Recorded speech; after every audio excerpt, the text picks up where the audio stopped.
अगर आप कहीं जॉब करते हैं तो आई एम प्रीटी श्योर अभी तक आपके पास अपने एम्प्लॉयर से एक मेल आ चुकी होगी दैट फाइनेंशियल ईयर 25-26 के लिए आप कौन सी टैक्स रिजीम चूज करना चाहते हैं। क्या आप न्यू टैक्स रिजीम चूज करना चाहते हैं या फिर आप ओल्ड टैक्स रिजीम चूज करना चाहते हैं। एंड इसके लिए जो आपका एम्प्लॉयर होता है वो आपको एक फॉर्म देता है। इस फॉर्म को हम बोलते हैं फॉर्म 12BB। क्वेश्चन आता है, अगर आप इस मेल का टाइम से रिप्लाई नहीं करते या फिर रिप्लाई ही नहीं करते तब क्या होता है, जानते हैं इस वीडियो में। कहीं मत जाइए, चैनल को सब्सक्राइब कर लीजिए। वीडियो में आगे चलने से पहले हम जान लेते हैं दैट एम्प्लॉयर आपसे डिटेल मांगता ही क्यों है। जो आपका एम्प्लॉयर होता है वो आपको फॉर्म 12BB देता ही क्यों है। उस फॉर्म के थ्रू आपका एम्प्लॉयर आपसे इंफॉर्मेशन कलेक्ट ही क्यों करता है। तो इसके लिए मैं आपको बता दूं दैट जो भी एम्प्लॉयज होते हैं उनकी सैलरी में से ठीक से टैक्स कैलकुलेट हो, उस टैक्स को ठीक से डिडक्ट करके गवर्नमेंट के पास जमा करने की जो रिस्पॉन्सिबिलिटी होती है वो एम्प्लॉयर की ही होती है। एंड इस रिस्पॉन्सिबिलिटी को डिस्चार्ज करने के लिए एम्प्लॉयर को क्या क्या करना होता है वो सब कुछ गवर्नमेंट ही उस एम्प्लॉयर को बताती है। एंड इसके लिए एम्प्लॉयर को क्या करना है, कौन सा प्रोसेस फॉलो करना है, ये सब कुछ गवर्नमेंट बताती है। तो यहां पर जो बेसिकली एम्प्लॉयर होता है वो क्या करता है, गवर्नमेंट एम्प्लॉयर को क्या करने को बोलती है। तो यहां पर गवर्नमेंट एम्प्लॉयर्स को बोलती है आप एक काम करो, साल के शुरू में अपने एम्प्लॉय से कुछ एक इंफॉर्मेशन ले लो, उस इंफॉर्मेशन का यूज करके आप उन एम्प्लॉयज के पूरे साल का टैक्स कैलकुलेट कर लो। उस टैक्स को आप 12 मंथली इंस्टॉलमेंट्स में डिवाइड कर लो, या फिर अगर कोई एम्प्लॉय बीच में ज्वाइन करता है तो जितने बैलेंस मंथ रह जाते हैं टिल 31 मार्च उन नंबर ऑफ मंथ्स में उस टैक्स को डिवाइड कर लो। हर महीने उस एम्प्लॉय की सैलरी में से उतना टैक्स डिडक्ट करो, गवर्नमेंट के पास उस टैक्स को जमा कर दो। एंड उसके बाद में आप अपने एम्प्लॉय को कुछ डिटेल बता दो in the form of form 16 that पूरे साल में आपकी सैलरी में इतना टैक्स बनता था, इतना टैक्स हमने डिडक्ट करके गवर्नमेंट के पास जमा कर दिया। एंड उसका ये रहा आपका प्रूफ।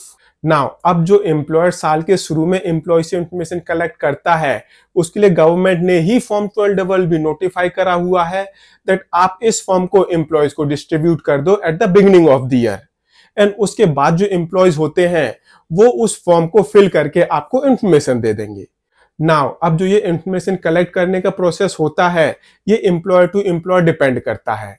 कई एम्प्लॉयर्स अपने एम्प्लॉय को फिजिकल फॉर्म 12BB दे देते हैं, कई एम्प्लॉयर अपने एम्प्लॉयज के पास ये जो फॉर्म 12BB होता है ईमेल के थ्रू भेज देते हैं, कई एम्प्लॉयर्स थोड़े से हाईटेक होते हैं एंड वो इस सारे इंफॉर्मेशन कलेक्शन के प्रोसेस को डिजिटाइज करा हुआ है उन्होंने। वो क्या करते हैं, एक पोर्टल बनाते हैं, एम्प्लॉयज को उसकी लॉगिन आईडी पासवर्ड दे देते हैं एंड जो एम्प्लॉयज होते हैं उनको वो सारी इंफॉर्मेशन ऑनलाइन फिल करनी होती है। तो ये इंफॉर्मेशन कलेक्शन का एक मैकेनिज्म हो गया।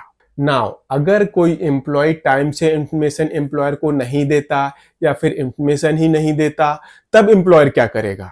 तो इसके लिए गवर्नमेंट ही बोलती है अगर ऐसा कोई केस है जहां पर एम्प्लॉय ने आपको टाइम से इंफॉर्मेशन नहीं दी या फिर इंफॉर्मेशन ही नहीं दी तो उस केस में आपको क्या करना है। उस केस में एम्प्लॉयर एम्प्लॉय का टैक्स कैलकुलेट करेगा on the basis of default tax regime. Now अब जो ये डिफॉल्ट टैक्स रिजीम है अप्रैल 2023 ऑनवर्ड जो न्यू टैक्स रिजीम है वो डिफॉल्ट टैक्स रिजीम बन गई है। दैट मीन्स अब अगर आप अपने एम्प्लॉयर को टाइम से इंफॉर्मेशन नहीं देते या फिर इंफॉर्मेशन ही नहीं देते तो जो आपका एम्प्लॉयर है वो न्यू टैक्स रिजीम के हिसाब से आपका टैक्स कैलकुलेट करेगा एंड मंथली टैक्स डिडक्ट करना शुरू कर देगा। अब हम सबको पता है दैट टैक्स रिजीम आज की डेट में दो है, old tax regime and new tax regime. अब वो लोग जो न्यू टैक्स रिजीम को ऑप्ट करना चाहते हैं तो वो चाहे तो इंफॉर्मेशन टाइमली दे दें या फिर वो चाहे तो इंफॉर्मेशन दे ही नहीं, ये उनके ऊपर डिपेंड करता है। बट अगर कोई ऐसा पर्सन है जिसको अभी भी ओल्ड टैक्स रिजीम बेनिफिशियल है एंड अगर उसको ओल्ड टैक्स रिजीम ऑप्ट करनी है तो फिर उसको फॉर्म 12BB टाइमली ही फिल करके एम्प्लॉयर को देना पड़ेगा। अदरवाइज एम्प्लॉयर क्या करेगा, वो न्यू टैक्स रिजीम सेलेक्ट करेगा एंड अकॉर्डिंगली टैक्स डिडक्ट करना शुरू कर देगा। इससे क्या होगा, इससे वो एम्प्लॉय जो कि ओल्ड टैक्स रिजीम में जाना चाहता है उसका जो मंथली इन हैंड सैलरी होगी वो कम हो जाएगी because employer new tax regime के हिसाब से टैक्स डिडक्ट करना शुरू कर देता है। तो इस केस में एम्प्लॉय के पास क्या ऑप्शन होता है, इस केस में एम्प्लॉय के पास ऑप्शन होता है दैट जो भी उसके एम्प्लॉयर ने एक्स्ट्रा टैक्स डिडक्ट करा है वो उस टैक्स का अपना ITR फाइल करके रिफंड ले सकता है। बट माइंड इट, अप्रैल 2025 का आपको रिफंड कब मिलेगा? वो मिलेगा अगस्त सितंबर 2026 में। ये मिनिमम टाइमलाइंस में आपको बोल रहा हूं, ये भी हो सकता है वो दिसंबर 2026 भी हो सकता है। तो इसके लिए सबसे बढ़िया ऑप्शन क्या है? जब भी आपका एम्प्लॉयर आपसे इंफॉर्मेशन मांगता है, फॉर्म 12BB फिल करने को बोलता है, आप उस इंफॉर्मेशन को टाइमली दे दो। टाइम से पहले आप फॉर्म 12BB फिल करके अपने एम्प्लॉयर को दे दो। नाउ अब कई लोग क्वेश्चन पूछते हैं दैट अगर हमने साल के शुरू में न्यू टैक्स रिजीम ऑप्ट कर ली थी तो क्या बाद में हम इस रिजीम को चेंज कर सकते हैं? तो इसके रिगार्डिंग मैं आपको बता दूं, डिपार्टमेंट ने कोई भी रिटर्न गाइडलाइंस नहीं दी है। ये कंप्लीटली आपके एम्प्लॉयर के ऊपर है दैट आपका एम्प्लॉयर कितना फ्लेक्सिबल है।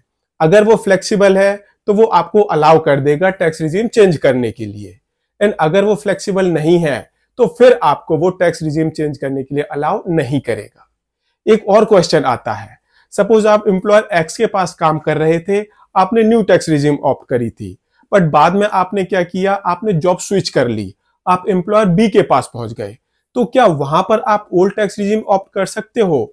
अगेन इसके रिगार्डिंग भी कोई भी गाइडलाइंस नहीं है, ये एम्प्लॉय के ऊपर ही डिपेंड करता है, एंड एम्प्लॉयर की रिस्पॉन्सिबिलिटी होती है दैट एम्प्लॉय जो भी इंफॉर्मेशन फॉर्म 12BB को फाइल करके देता है, एम्प्लॉयर को उन इंफॉर्मेशन को कंसीडर करना है एंड अकॉर्डिंगली टैक्स की कंप्लायंसेस करनी है। अब एक काम करते हैं, इसको रिवाइज कर लेते हैं। साल के शुरू में एम्प्लॉयर आपसे कुछ इंफॉर्मेशन मांगेगा फॉर्म 12BB की फॉर्म में, ये आपके ऊपर डिपेंड करता है आप उस इंफॉर्मेशन को दो या नहीं दो। अगर आप इंफॉर्मेशन नहीं देते तो एम्प्लॉयर क्या करेगा, वो न्यू टैक्स रिजीम के हिसाब से आपका टैक्स काटने लग जाएगा। अगर आपको ओल्ड टैक्स रिजीम में जाना है तो एम्प्लॉयर को आपको टाइमली बताना पड़ेगा दैट मैं ओल्ड टैक्स रिजीम में जाना चाहता हूं एंड उसके लिए ये रहा मेरा फॉर्म 12BB। साल के बीच में आप टैक्स रिजीम चेंज कर सकते हो, नहीं कर सकते, कोई भी गाइडलाइंस नहीं है, कंप्लीटली आपके एम्प्लॉयर के ऊपर डिपेंड करेगा, उसकी फ्लेक्सिबिलिटी के ऊपर डिपेंड करेगा। एंड माइंड इट, ये भी पॉसिबल है आप एक एम्प्लॉयर को न्यू टैक्स रिजीम वाला 12BB फॉर्म दे सकते हो एंड दूसरे एम्प्लॉयर को ओल्ड टैक्स रिजीम वाला 12BB फॉर्म दे सकते हो। एंड अगर आपको यह वीडियो पसंद आया हो तो इसको लाइक शेयर जरूर करें एंड चैनल को सब्सक्राइब करें। Thank you.